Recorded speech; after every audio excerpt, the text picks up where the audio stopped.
Hello friends, welcome back to our YouTube channel Roohi classes. आज हम इस वीडियो में जो टॉपिक कवर करने वाले हैं वो है विनियम किसे कहते हैं, विनियम के आवश्यक तत्व बताइए और विनियम एवं विक्रय में अंतर बताइए। ज़्यादा देर ना करते हुए करते हैं वीडियो को स्टार्ट। पहला पॉइंट है हमारा, विनियम किसे कहते हैं। विनियम क्या है ये समझने से पहले विनियम के रूप में किए गए व्यवहार की एक महत्वपूर्ण या फिर अनिवार्यता यह है कि इसमें अंतरण एक वस्तु का दूसरी वस्तु के प्रति होना चाहिए। मतलब कि अंतरण मतलब कि हम जो ट्रांसफ़र कर रहे हैं वो एक वस्तु के प्रति दूसरी वस्तु का होना चाहिए। यह चल एवं अचल संपत्ति का हो सकता है। मतलब हम जो विनियम कर रहे हैं वो चल संपत्ति का भी हो सकता है, अचल संपत्ति का भी हो सकता है। जैसे कि हम एग्जाम्पल से समझेंगे, राम की ज़मीन का विनियम श्याम की कार के साथ किया, है ना। राम ने अपनी जो ज़मीन थी वो किसको दे दी, श्याम को दे दी, और उससे क्या लिया, कार ले ली। तो ये क्या हुआ, विनियम हुआ। अगला है, मोहन की टीवी का विनियम सोहन की मोटरसाइकिल के साथ किया। मतलब मोहन ने क्या किया, अपनी टीवी जो है वो सोहन को दे दी और सोहन की जो साइकिल है वो खुद ने ले ली। तो इसे क्या कहते हैं, विनियम कहते हैं। ये तो हो गई हमारी साधारण भाषा की बात, लेकिन लोक की लैंग्वेज में से कैसे पढ़ेंगे तो इसे समझें।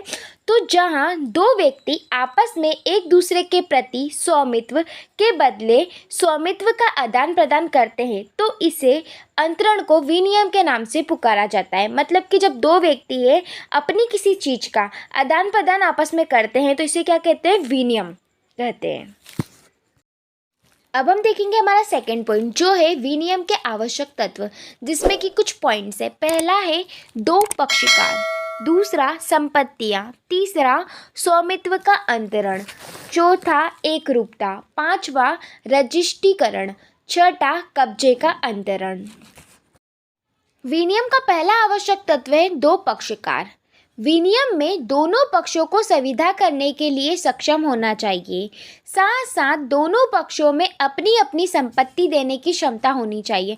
मतलब कि विनियम कौन कर सकता है, तो सबसे पहले विनियम के लिए आवश्यक क्या है, दो व्यक्ति होना चाहिए। और वो दो व्यक्ति कैसे होना चाहिए, सक्षम होना चाहिए। मतलब कि वो जो संविदा कर रहे हैं उसके लिए वो सक्षम होना चाहिए। सेकंड पॉइंट है हमारा संपत्तियाँ। संपत्ति अंतरण करने योग्य होनी चाहिए। मतलब हमारी जो संपत्ति है वो ट्रांसफ़र करने योग्य होनी चाहिए। और संपत्ति का जो स्थिति का जो विवरण है वो क्या होता है, विनियम के लिए महत्वपूर्ण होता है। और ये जो विनियम है ये हम चल और अचल दोनों प्रकार की संपत्ति का जो है कर सकते हैं। हमारा थर्ड पॉइंट है स्वामित्व का अंतरण, जो कि विनियम का सबसे महत्वपूर्ण आवश्यक तत्व है। विनियम में एक व्यक्ति अपनी संपत्ति का स्वामित्व दूसरे को सौंपता है और दूसरा अपनी संपत्ति का स्वामित्व प्रथम व्यक्ति को सौंप देता है।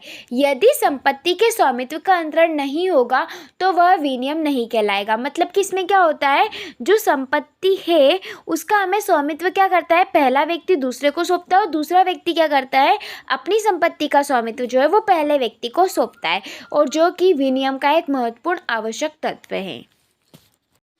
अगला पॉइंट है हमारा एकरूपता। उसी संपत्ति को विनियम कहा जाता है जिसमें संपत्ति के बदले संपत्ति या मुद्रा के बदले मुद्रा अंतरित की गई हो। यदि संपत्ति को रुपए में बदल जाएगा तो वह विक्रय हो जाएगा।